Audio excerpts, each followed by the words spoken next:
Hoje nós encerramos a série de exposições na carta aos Romanos.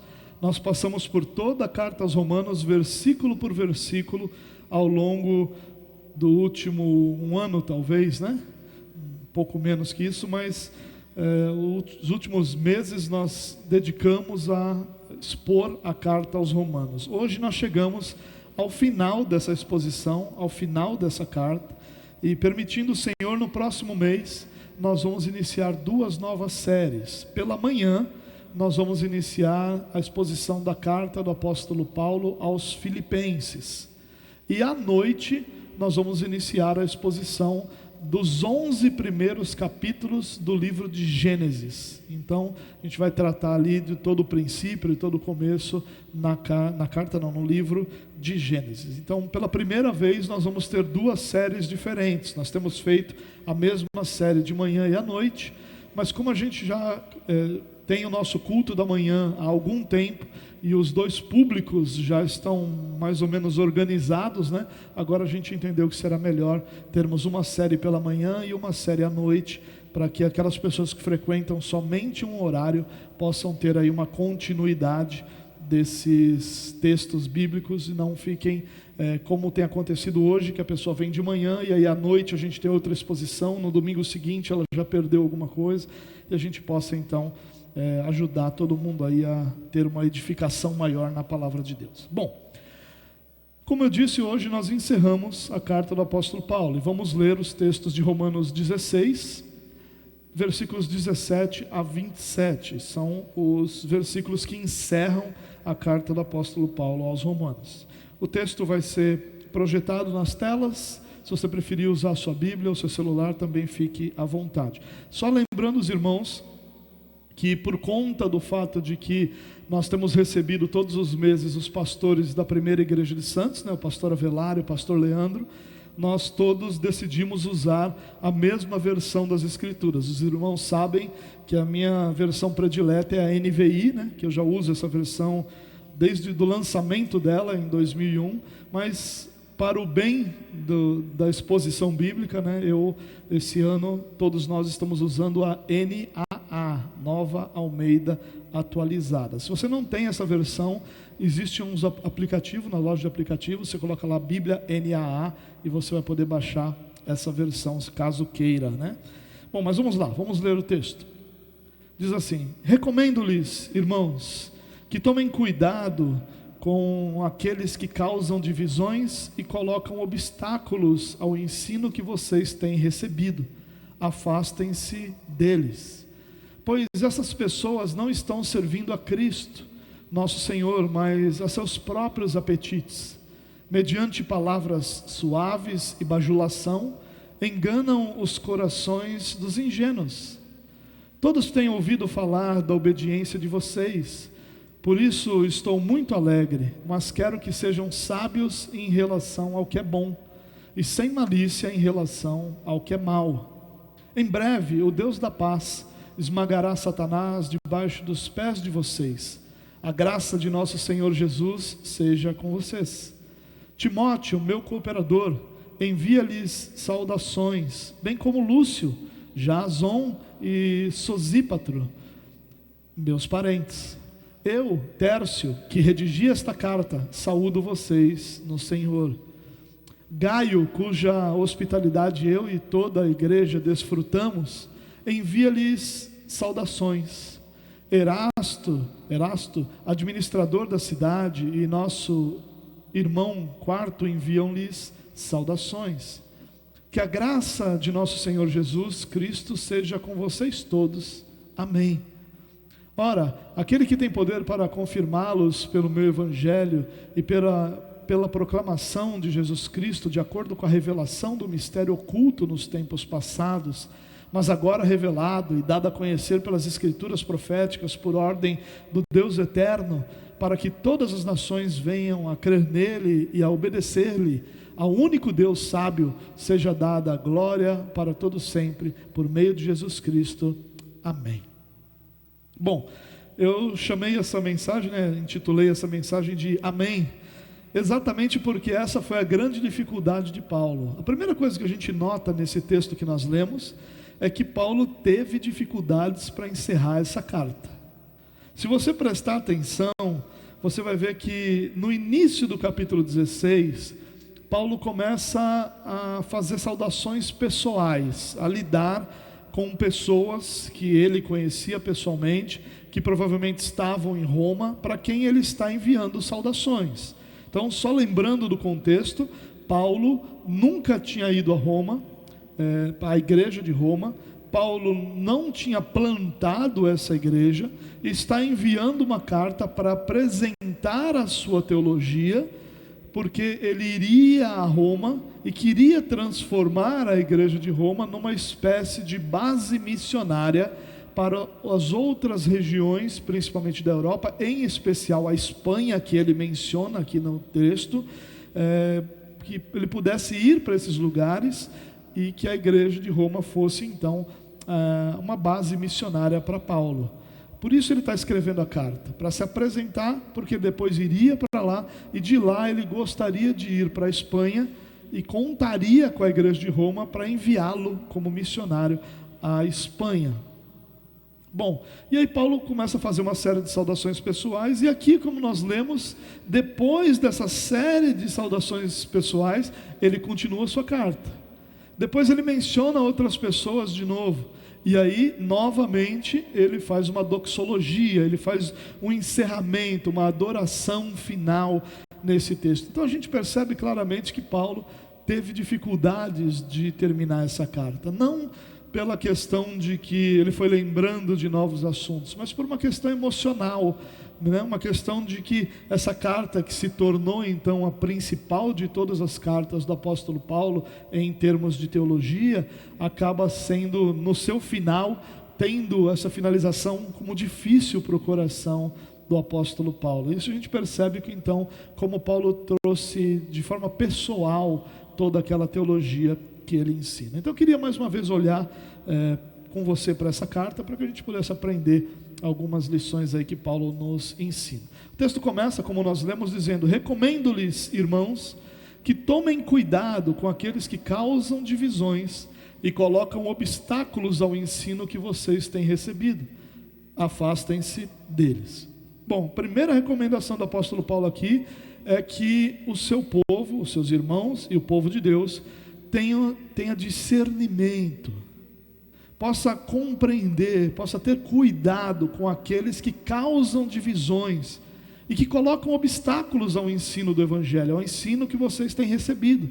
E Paulo recomenda então, se afastem dessas pessoas.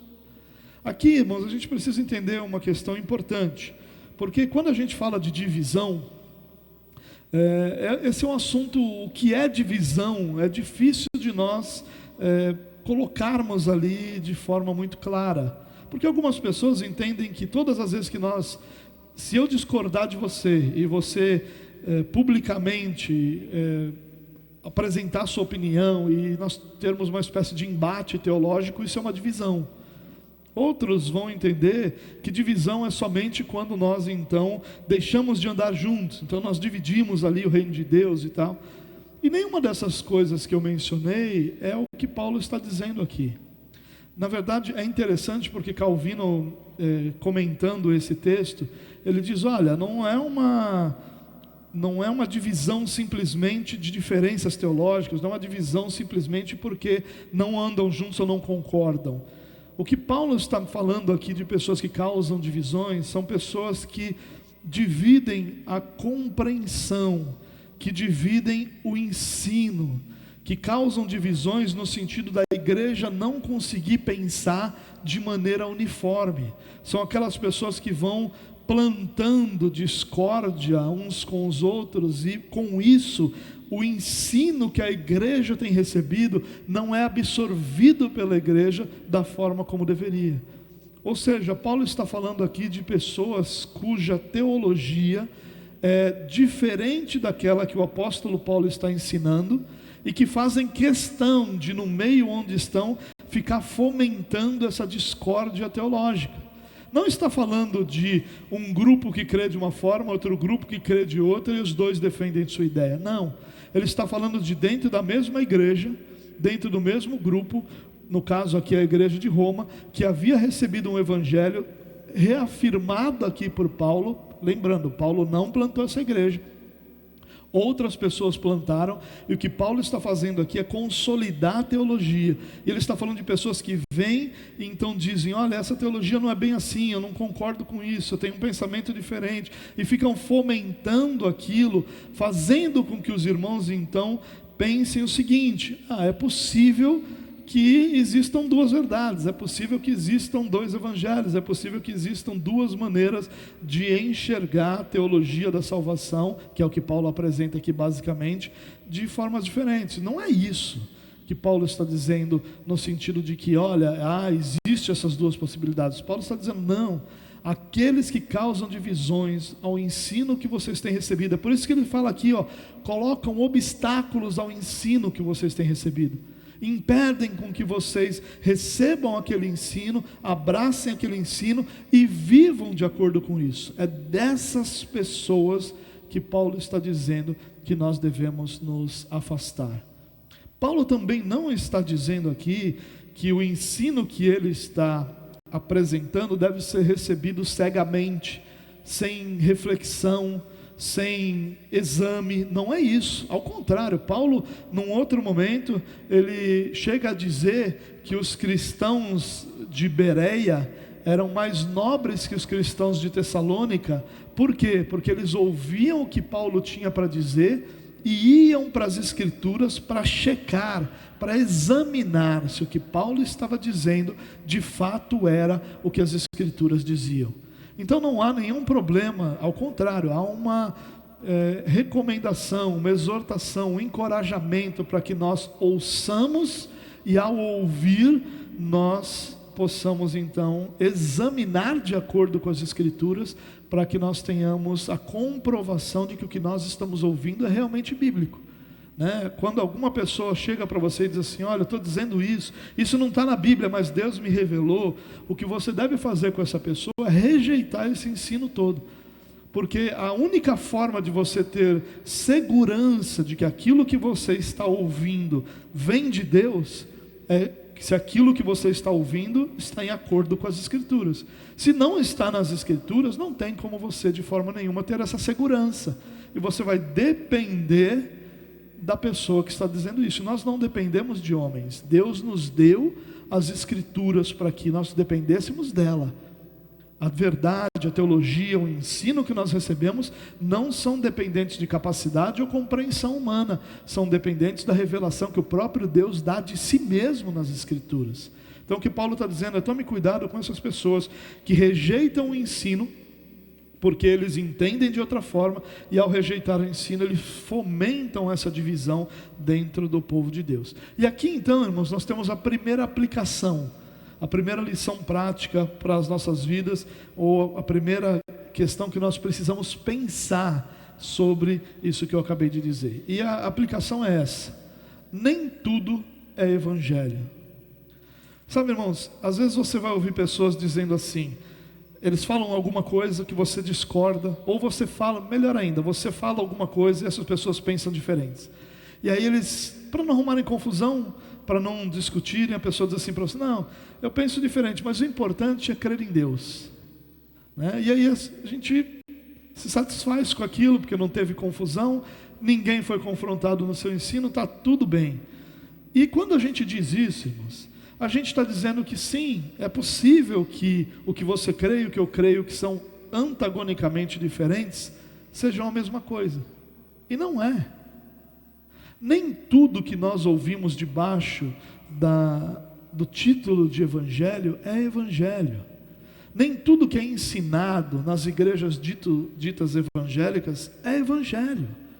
Nem tudo que está sendo pregado nos púlpitos do nosso país é evangelho. Muita coisa não é. E o que Paulo está dizendo aqui é: tenha discernimento. Mas para você ter discernimento, você precisa conhecer o que Deus revelou de si mesmo. As escrituras não são um livro de ensino, as escrituras são a revelação de Deus de si mesmo. Deus se revelou à humanidade e em especial ao seu povo, por isso é uma revelação especial ao povo de Deus, nas Escrituras. E é nessa revelação que nós encontramos a segurança para caminharmos e para amadurecermos e desenvolvermos a nossa fé. Irmão, não seja infantil, nem tudo é evangelho. Tem muita coisa que nós ouvimos que é tudo menos evangelho. Grande parte desses movimentos que nós encontramos de cura, revelações e todas essas outras coisas, eles são muito mais espiritismo e religiões de ocultismo do que evangelho. E nós muitas vezes abraçamos tudo aquilo como evangelho. E aí a gente ouve frases do tipo, pelo menos eles estão pregando, pelo menos eles estão evangelizando, pelo menos eles estão servindo a Deus. Não, eles não estão servindo a Deus. Porque Paulo diz que ainda que eu mesmo, ou um anjo dos céus, pregue um evangelho que seja diferente daquele evangelho que foi revelado por Jesus Cristo, que ele seja anátema. Anátema é a palavra para maldito, amaldiçoado. Paulo não tratou isso como uma irmandade bela e linda que pensa diferente. Ele tratou isso como existe uma revelação que veio de Deus, que está nas Escrituras. E existe isso aqui, que é digno de maldição da parte de Deus, não de abraçarmos como filhos de Deus. E a gente precisa ser coerente com a nossa fé, a gente precisa ser corajoso com a nossa fé, a gente precisa ser firme com a nossa fé. Nem tudo é evangelho, irmãos. Tem muita coisa que pode ter o título que for, menos evangelho, porque tira a soberania do nosso Deus, tira a centralidade do nosso Cristo e faz chacota com as ações do Espírito Santo. Porque transformaram o Espírito Santo, que foi nos concedido para que fosse Ele então aquele que nos convence do pecado, do juízo, da justiça, que molda nosso entendimento, que ilumina nosso entendimento, que nos ajuda a conhecer o nosso Senhor e a sermos transformados por essa palavra. Transformaram o Espírito Santo em alguma coisa que, não sei nem qual seria o adjetivo para isso, mas que fica fazendo a gente pular, dançar e falar coisas esquisitas por aí, e nada de transformação. Nós precisamos entendermos, nem tudo é o evangelho. Talvez por isso Paulo tenha tido dificuldade também de encerrar essa carta. Ele está dizendo, não posso dizer para eles, encerrar essa carta sem dizer para eles que nem tudo é evangelho. Para eles tomarem cuidado com essas pessoas que querem dividir os nossos ensinos, dividir o nosso ensino, que querem dividir-nos como povo de Deus, fazendo com que a gente aceite o que não é evangelho, como se simplesmente o fato de eu declarar que sou cristão me tornasse cristão. Cuidado, irmão, nem tudo é evangelho. Essa é uma das grandes lições do apóstolo Paulo na sua carta. Nem tudo é evangelho, porque Paulo vai combater algumas coisas. Por exemplo, Paulo combate no início a ideia de que no fundo o homem é bom. Paulo combate essa ideia. Ele diz, não tem ninguém que seja bom, ninguém que procure a Deus, ninguém que deseje, ninguém que entende, ninguém que busque nada. Não tem. Ou Deus busca o homem, ou o homem vai caminhar rumo à sua perdição. Ninguém é bom no fundo. Paulo vai combater os religiosos, aqueles que por cumprir atividades religiosas e por cumprir algumas ações que supostamente os religiosos devem fazer, se consideram salvos. E Paulo diz, não é por aquilo que nós fazemos, não são as nossas ações que determinam a nossa salvação, não é a nossa religiosidade que determina, não é o cumprimento de ações religiosas que nos torna salvos, é a fé em Cristo Jesus e a fé somente. Ele vai combater isso. Paulo vai combater aquilo que na teologia é chamado de antinomismo. São aqueles que dizem, se eu não perco minha salvação, eu posso fazer o que eu quiser. E Paulo vai combater essas pessoas quando ele diz assim, então o que dizer? Por conta do fato de que o meu pecado, que Deus não leva em conta o meu pecado, eu vou pecar ainda mais? De jeito nenhum. Aquele famoso, de jeito nenhum, que nós vimos tantas vezes nessas mensagens, nessa carta, aquele enfático não de Paulo. Ele vai combater isso também. Ele vai combater a ideia de que é possível viver um cristianismo sem santidade, quando a partir do capítulo 8 ele diz: olha, se você crê nessa teologia, você precisa viver de acordo com o que você crê. E o resultado esperado daqueles que creem na soberania de Deus é a busca pela santidade. E ele vai dizer: não tem vida cristã sem santidade. No capítulo 7 de Romanos, ele vai combater a ideia de que agora que eu sou cristão, eu sou perfeito, agora eu não peco mais, que como muitos pregadores dizem, não, agora você é perfeito, você é santo, você é completamente justo. E ele vai dizer: pobre de mim, que sou miserável pecador, o que eu quero fazer, eu não consigo, mas o mal que eu não quero, isso eu faço. Paulo combate uma série de ações que não são o evangelho. E aqui ele está nos lembrando: nem tudo é evangelho. Muitas coisas vêm sobre a embalagem do evangelho, mas o conteúdo não é revelação de Deus. O conteúdo é religiosidade humana. Mas o texto continua, e aí Paulo então vai desenvolver essa ideia. Olha o que ele diz: pois, ou seja, continuando a ideia para que a gente tivesse discernimento, pois essas pessoas, aquelas que produzem divisão, aquelas que estão impedindo o bom ensino das Escrituras, essas pessoas não estão servindo a Cristo, nosso Senhor, mas a seus próprios apetites. É interessante que na palavra original aqui, Paulo vai dizer os seus próprios ventres, né? Como se estivessem cuidando dos seus próprios apetites mesmo. Mediante palavras suaves e bajulação, enganam os corações dos ingênuos. E quando eu leio essa expressão das palavras suaves e bajulação, eu não consigo pensar em outra coisa, senão nessa teologia dos ursinhos carinhosos que tem surgido aí no nosso país, onde o camarada diz: se Deus deixou você sentir, se Deus deixou você tocar, se Deus deixou você experimentar, Ele vai te dar. Oh, aleluia! Que estupidez, irmãos! E o que Paulo está dizendo é isso. Está cheio de gente bajulando o cristão, e o cristão saindo de lá dizendo: hoje sim Deus falou comigo, como se aquilo fosse a mensagem do Senhor. Mas não existe evangelho onde você não é ofendido. Você não aprendeu isso ainda? Que a mensagem do evangelho é uma ofensa ao nosso coração pecador. Se você não se sente ofendido durante uma mensagem, durante um confronto pelas Escrituras, durante o que as Escrituras te dizem, o que você está ouvindo não é Escritura. O evangelho, ele nos confronta. É claro que nos consola, é claro que conforta o nosso coração, é claro que renova a nossa esperança, é claro que Ele faz tudo isso, mas Ele faz tudo isso quando primeiramente nos confronta. A primeira coisa que o Evangelho faz em nosso coração é nos confrontar, porque o nosso coração precisa de transformação. Por isso o Evangelho nos transforma. E Paulo está dizendo aqui: pessoas que estão buscando os seus próprios interesses. Qual é o interesse dessas pessoas? O interesse dessas pessoas é ganhar dinheiro. Esse é o interesse. É vender curso, é vender mentoria, é vender livro, é vender tudo que é tipo de produto para um monte de cristão que quer ouvir alguma coisa que faça o seu ego se sentir bem. E uma pessoa que ouve essa teologia dos ursinhos carinhosos, ele sai de lá se achando a última bolacha do pacote. Não aquela quebradinha, mas a bolacha é aquela que todo mundo briga por ela. Sabe, só tem essa, eu quero. O último pedacinho ali da porção, né? Todo mundo quer, é o último. Você sai sentindo isso. Eu sou tão especial.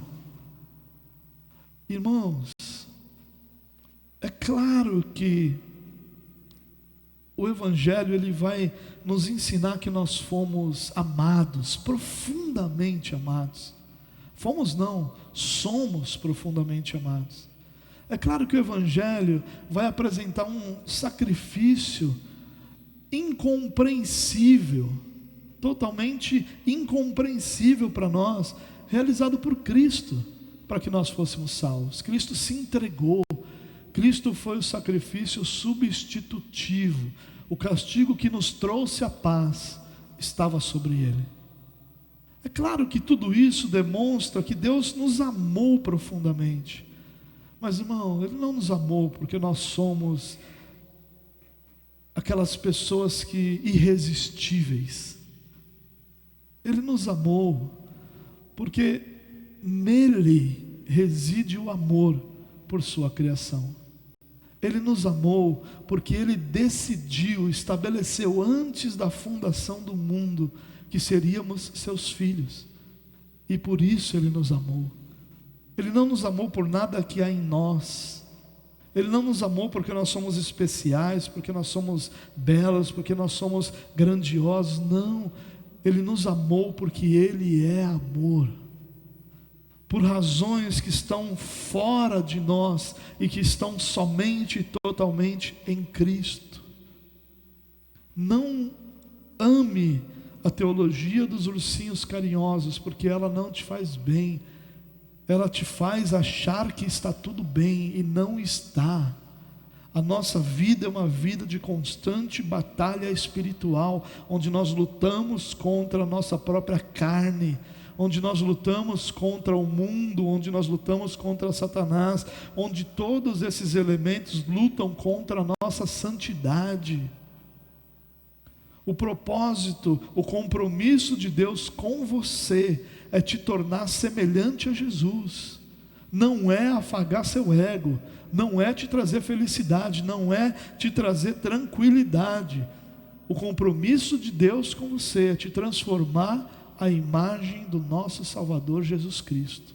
E às vezes isso é feito de maneira suave, e às vezes isso é feito debaixo de grande tribulação. Não tem outro caminho para quem é cristão, exceto o caminho de aceitarmos ser enganados por aqueles que com palavras suaves e bajulação enganam os corações ingênuos. Parece que, irmão, se Paulo tivesse escrito isso essa semana, seria perfeito. Mas Paulo escreveu isso há cerca de 2000 anos, e ainda assim é perfeito. E o que Paulo está dizendo é, irmãos, isso que a gente está vendo hoje não é novo. Não seja enganado por essa grandeza que há na mídia, grandeza que há nas mídias sociais, essa grandeza que há, esse preparo de show que existe nessas mensagens. Eles estão interessados nos seus próprios apetites, e a palavra deles é suave de bajulação, e eles enganam corações dos ingênuos. Não seja ingênuo. E a aplicação que esse texto nos ensina é essa: cuidado com os lobos. É interessante que uma das metáforas que as Escrituras usam é a metáfora de que o povo de Deus é ovelha, né? E a ovelha tem o seu pastor. Nosso pastor como igreja é Cristo, e nós somos ovelhas do rebanho do seu pastoreio. Nós somos ovelhas de Cristo. E dentro dessa metáfora toda, várias vezes as Escrituras dizem: olha, muitos lobos chegam no meio do rebanho para devorar o lobo. E é isso que acontece. Os lobos vêm até as ovelhas para se alimentar delas, para matá-las e comer sua carne. E é interessante que às vezes nas Escrituras nós temos a seguinte metáfora, de que algumas pessoas com aparência de ovelha, voz de ovelha, comportamento de ovelha, são lobos devoradores que se infiltram dentro do povo de Deus. E essas pessoas são chamadas de pregadores, são chamadas de pastores, são chamadas de ministros. São pessoas que têm um microfone e que com o microfone em suas mãos têm enganado o povo de Deus, fazendo o povo de Deus estar confortável numa vida que é peregrina, confortáveis, amando todas as coisas ao seu redor e deixando de sonhar com a eternidade. Você nunca vai ver o pregador dos ursinhos carinhosos falando sobre a eternidade. Ele só fala sobre o que Deus vai te dar agora, sobre o que Deus vai fazer agora. A sua vida é só hoje, ela não é a eternidade. E Paulo diz que aqueles que creem em Cristo somente para essa vida são de todos os homens os mais dignos de compaixão. Cuidado com os lobos, irmãos, cuidado. A sua referência não pode ser uma pessoa. A sua referência precisa ser as Escrituras. É claro que todos nós temos os nossos pregadores prediletos. É claro que todos nós temos aquelas pessoas que nós gostamos de ouvir. É claro que todos nós temos pessoas com quem nós nos identificamos, às vezes com o vocabulário, às vezes com a postura, às vezes com a didática, às vezes com o conteúdo. Nós nos identificamos com as pessoas e não tem nada de errado nisso, mas nenhuma dessas pessoas pode ser sua referência. Sua referência precisa ser Cristo. O fundamento da sua teologia precisa ser as Escrituras, não pessoas. Nós somos enganados por pessoas porque nós colocamos nas pessoas a esperança e expectativa que deveria ser colocada em Cristo e nas Escrituras. Pessoas são falhas. Qualquer um de nós, o melhor dos pregadores que já existiu na face da terra, fora Cristo, o melhor dos pregadores que existiu na face da terra, tem momentos da sua história em que ele errou na sua compreensão, em que ele não compreendeu corretamente. Por isso que a nossa base precisa ser as Escrituras. Nós falamos muito de Calvino, né? Talvez o teólogo mais importante da fé reformada. O próprio Calvino tem muitas questões hoje que os teólogos entendem diferente. Isso não quer dizer que lá atrás ele foi alguém que quis enganar o seu povo, mas ele errou. Se os bem intencionados erram, imagine os lobos. Que recursos eles têm nas mãos para nos enganar. Cuidado, cuidado. Coloque sua esperança em Cristo Jesus e coloque sua segurança nas Escrituras. Pessoas são apoio, servos, ajuda, mas não são revelação de Deus. A revelação de Deus é as Escrituras. Mas o texto continua, olha só que legal. Diz assim: todos têm ouvido falar da obediência de vocês, por isso estou muito alegre, mas quero que sejam sábios em relação ao que é bom, e sem malícia em relação ao que é mal. Em breve o Deus da paz esmagará Satanás debaixo dos pés de vocês. A graça de nosso Senhor Jesus seja com vocês. Paulo aqui, ele diz: olha, eu reconheço e tenho ouvido sobre a obediência de vocês, isso traz alegria no meu coração. A obediência aqui para Paulo é obediência às Escrituras, obediência à revelação, ao ensino que tem recebido. E ele diz: mas eu quero que vocês tenham tanto maturidade, e aí é interessante que ele usa essa expressão, né? Sejam sábios em relação ao que é bom e sem malícia em relação ao que é mal. Que vocês, em relação ao que é bom, vocês sejam sábios, vocês saibam compreender, saibam entender, saibam abraçar aquilo que é bom. Mas que em relação àquilo que é ruim, em relação àquilo que é pecaminoso, que vocês não sejam maliciosos. Que essa malícia produzida pelo pecado não abrace o coração de vocês. Ele está falando sobre sabedoria e sobre maturidade. Quando Paulo fala, olha, o que é mal, não produza malícia no seu coração, que não sejam maliciosos, ele está se referindo àquele que outra vez ele disse assim: olha, todas as coisas me são permitidas, mas nem todas as coisas me convêm. Então é claro que tem muitas coisas que a religião vai chamar de pecado e que não são pecado nas Escrituras. Por muito tempo, uma mulher usar um brinco foi pecado. Hoje, pouquíssimos lugares entendem isso. Era uma questão muito mais de costumes, de usos e costumes da igreja do que de teologia. E muitas outras coisas são apresentadas assim. E o que Paulo está dizendo é: não sejam maliciosos com relação ao que é mal, não abracem isso porque é permitido, não abracem isso de forma que produza mal no seu coração. Sejam maduros, saibam usufruir de tudo aquilo que Deus te deu, sem que aquilo te produza mal, sem que aquilo seja pecaminoso para você, sem que aquilo seja um problema para você. Então vá à praia, mas vá à praia sem que aquilo seja pecaminoso. Você quer beber seu vinho? Beba seu vinho, mas sem transformar o vinho em algo pecaminoso para você. Você entende a diferença? É isso que Paulo está dizendo: sejam maduros, usufruam do que Deus te deu, de forma saudável, sem permitir que isso produza em seu coração algum tipo de pecado, sem que haja malícia com relação àquilo que é mal. E ele diz, olha, em breve. E aí por que ele conecta isso? Vivam assim, sejam maduros, sejam sábios, e em breve o Deus da paz esmagará Satanás debaixo dos pés de vocês. É interessante porque todas as vezes que a expectativa escatológica, que a mensagem sobre o futuro aparece, ela é sempre conectada com a santidade do presente. E Paulo está dizendo, não existe motivação maior para a nossa santidade hoje do que a expectativa da eternidade diante de Deus. Essa é a maior motivação, o maior encorajamento para a nossa santidade hoje. Não é Deus nos punir. O maior encorajamento para a santidade hoje não é Deus ficar chateado conosco, como às vezes a gente diz para as crianças, olha, papai do céu vai ficar triste com você. E a gente cresce com essa mentalidade miserável, achando que cada erro nosso faz com que Deus olhe para o lado e não me queira mais.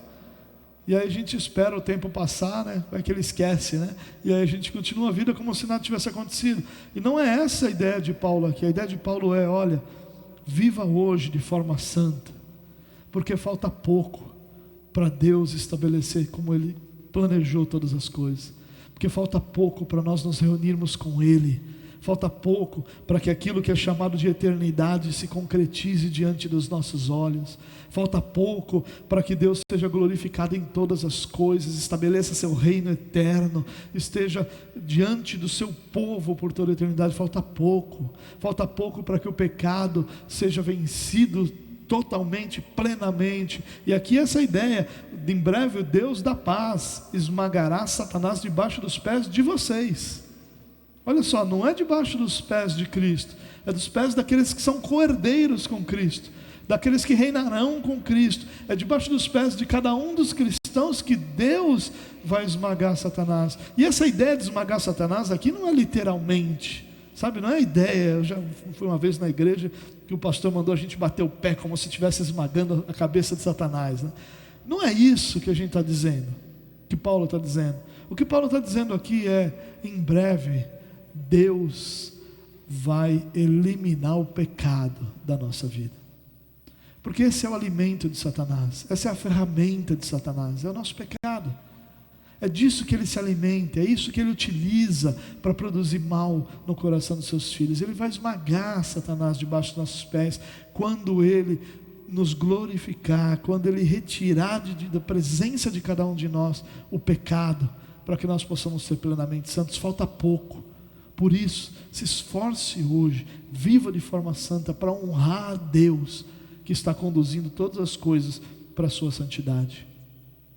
E ele diz, a graça do nosso Senhor Jesus seja com vocês. Bom, aqui tem a terceira aplicação. Em breve Deus triunfará.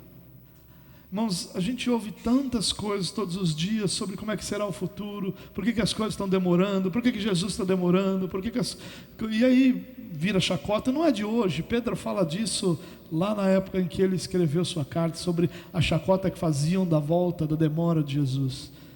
Mas não esqueça disso, irmãos. Independente do fato de nós crermos ou não, Deus não depende de você crer nisso. Ele vai triunfar sobre o pecado, já triunfou sobre a morte, triunfará sobre Satanás e sobre tudo aquilo que impede os filhos de Deus de viverem de forma santa diante dele. Deus triunfará. Tudo aquilo que ele prometeu estabelecer, ele realizará para a glória do seu próprio nome.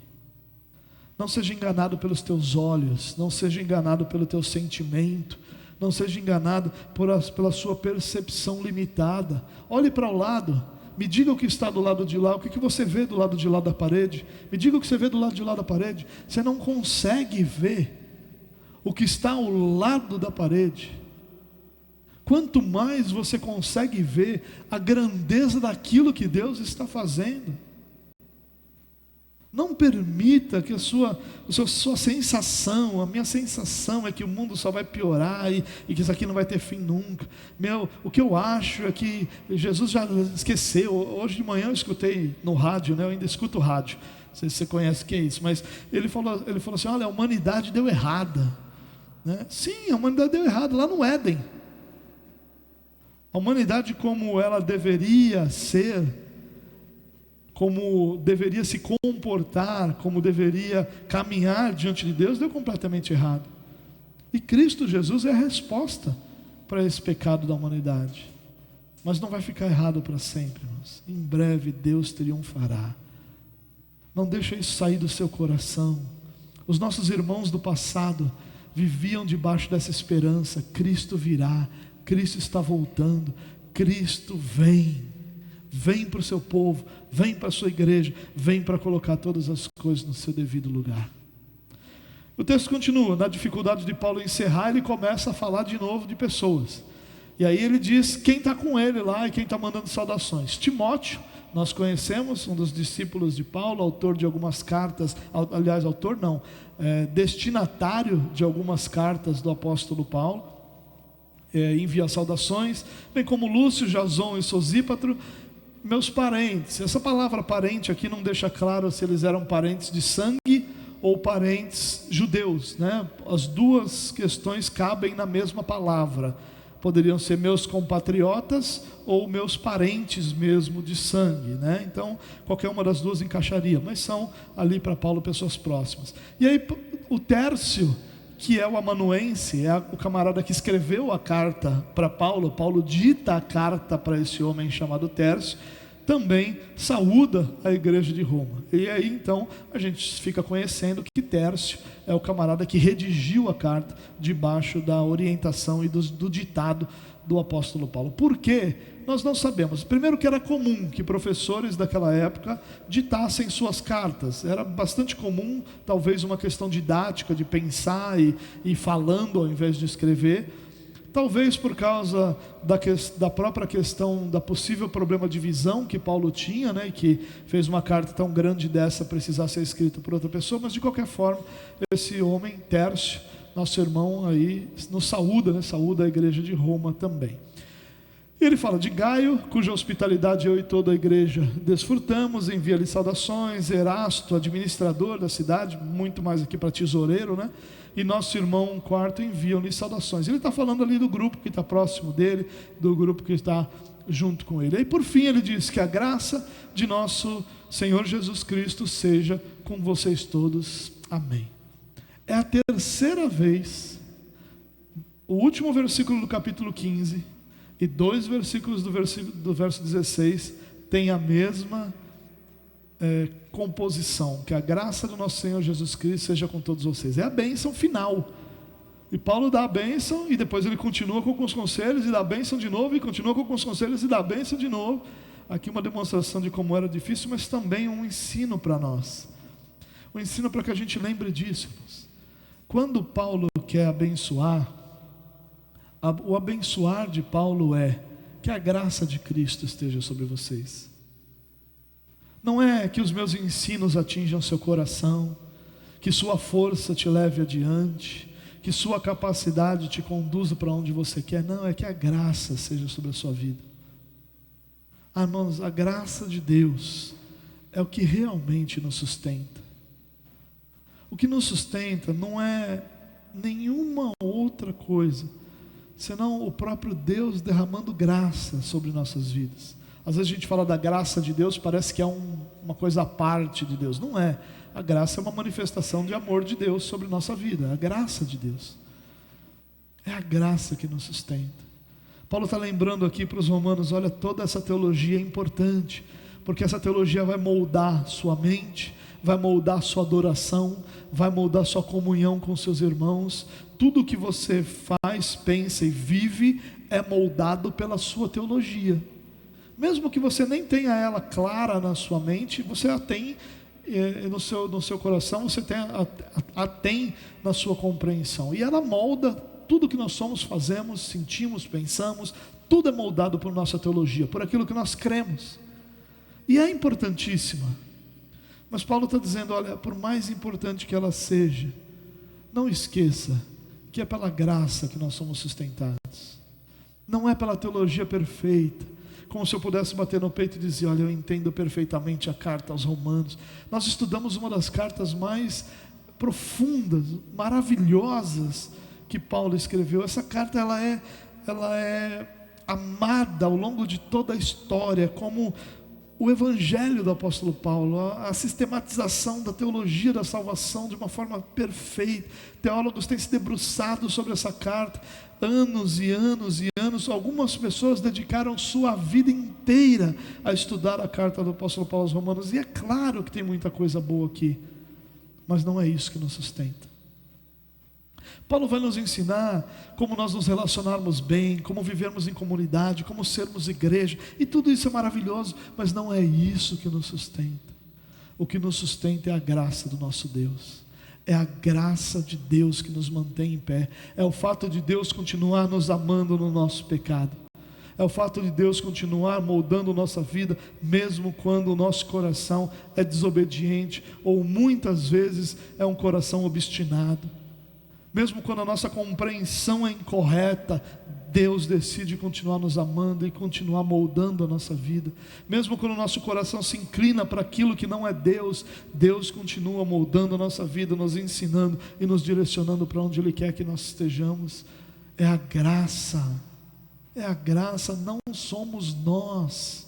É Deus em sua graça que nos sustenta todos os dias. Não esqueça disso, não esqueça. Eu sei que é legal quando alguém diz para você que dentro de você há um leão indomável, um leão desconhecido, e esse leão que está dentro de você vai sair, vai conquistar o mundo. É muito legal quando a gente ouve coisas assim, mas não é verdade.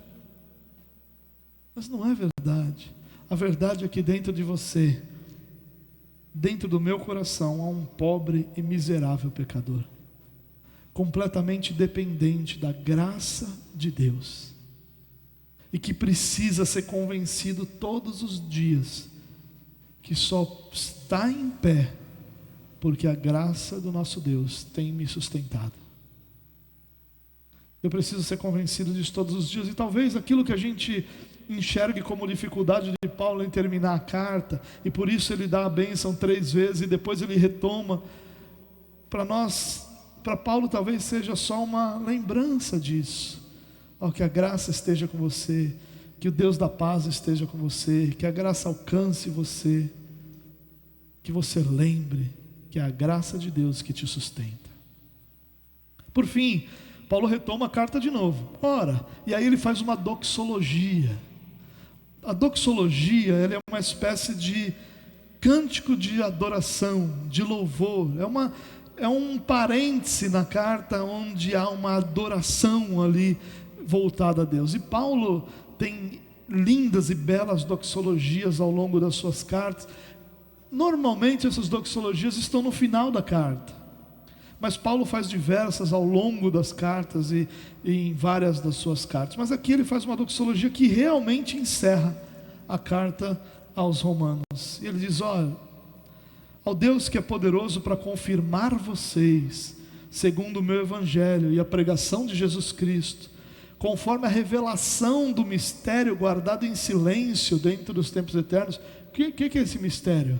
É a igreja, Jesus Cristo. Esse é o mistério da salvação pela graça em Cristo Jesus para a igreja, para aquilo que nós chamamos de igreja, para o povo de Deus, e que agora tornou-se manifesto e foi dado a conhecer por meio das escrituras proféticas, segundo o mandamento do Deus eterno, para a obediência da fé entre todas as nações. A este Deus único e sábio seja dada a glória por meio de Jesus Cristo para sempre. Amém.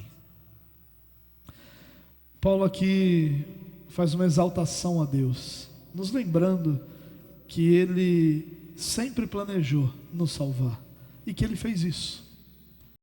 E a grande lição aqui, para que a gente possa encerrar essa mensagem essa noite, é essa. Eu li sem passar para você, mas vamos lá. O fim de tudo é glorificar a Deus em Cristo Jesus. Irmãos, Não se engane, nós não somos o centro das coisas que estão acontecendo. Jesus nunca olhou para mim e disse assim: olha, vale a pena morrer por ele. Jesus nunca disse isso. Jesus nunca disse assim: olha, eu vou até o fim, porque por ele eu vou morrer. Não. Jesus faz isso para obedecer ao Pai. Não esqueça disso.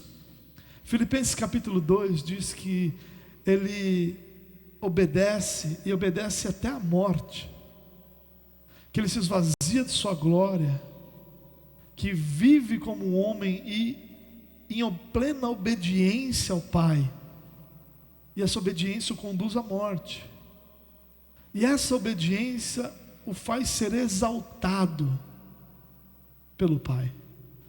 Cristo morreu em obediência ao Pai. O Pai nos escolheu, e a morte de Cristo é o caminho do Pai para que sua justiça fosse satisfeita, e para que nós, que Ele escolheu antes da fundação do mundo, pudéssemos ser adotados como seus filhos. Não é sobre nós, é sobre Jesus Cristo. Jesus Cristo é o centro de tudo isso, não somos nós. E nós temos nos perdido nisso, irmãos. E cada dia a igreja é mais antropocêntrica, cada dia a igreja é mais egocêntrica, cada dia a igreja é mais voltada para as necessidades, desejos e vontades do homem. As nossas músicas, aqui não, graças a Deus, e há muitas brigas, mas aqui nós lutamos para cantar sobre Jesus Cristo, mas a gente ouve músicas, irmãos, que só falam sobre nós. São músicas de exaltação a nós.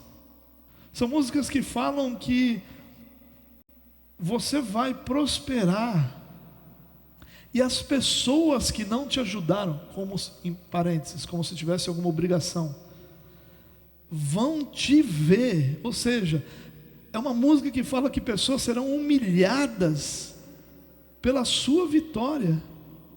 Como é que a gente enxerga Cristo nisso?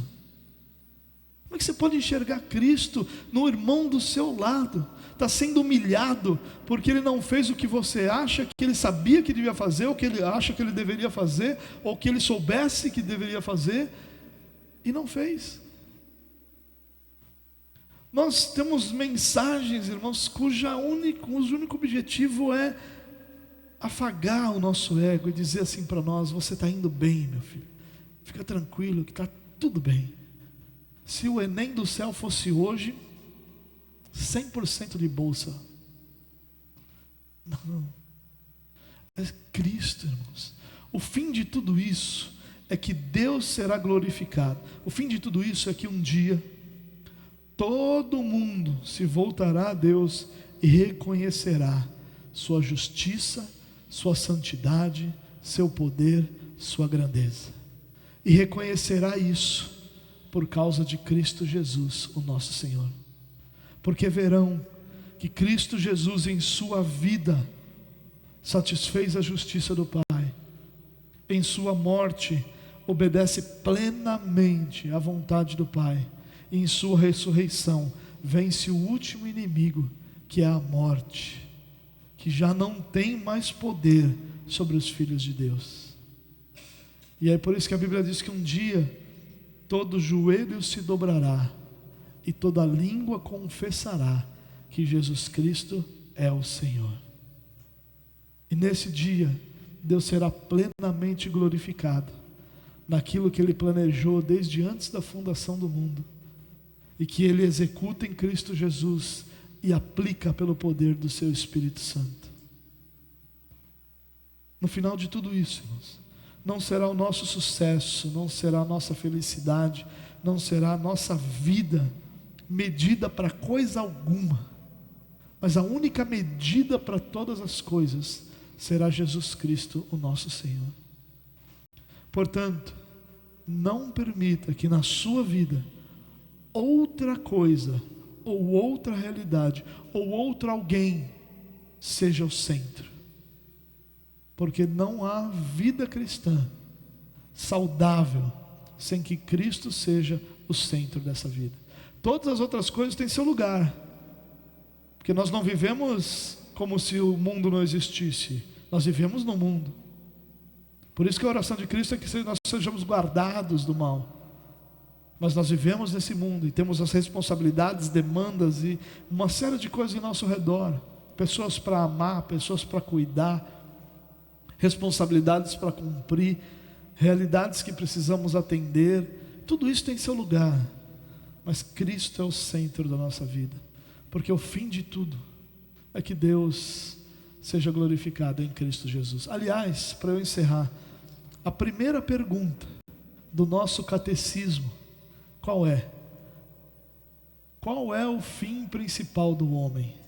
Essa é a pergunta, a primeira pergunta do nosso catecismo. E qual é a resposta para isso? O fim principal do homem é glorificar a Deus e desfrutá-lo para sempre. Esse é o fim principal do homem. O fim de tudo, o objetivo de tudo é que Deus seja glorificado e será em Cristo Jesus, e que nós desfrutemos dele por toda a eternidade. E é isso que Deus fará. E é por isso que Paulo encerra essa carta com essa mensagem, nos lembrando sobre o céu, nos lembrando sobre a centralidade de Cristo, nos lembrando sobre a glória de Deus, nos lembrando sobre os lobos, nos lembrando sobre as mentiras que nós ouvimos disfarçados de evangelho, e nos chamando a uma confiança plena, total, no Senhor, que tem nos sustentado e nos cuidado todos os dias da nossa vida. Vamos orar? Pai, muito obrigado por Tua graça, bondade e misericórdia. Ajuda-nos, Deus, a confiar sempre em Ti e a caminhar de acordo com Tua verdade e com Tua palavra, para a glória do Teu nome, Deus.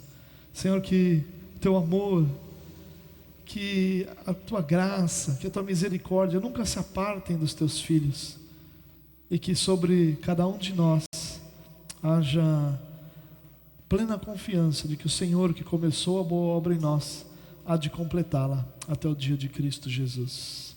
Amém.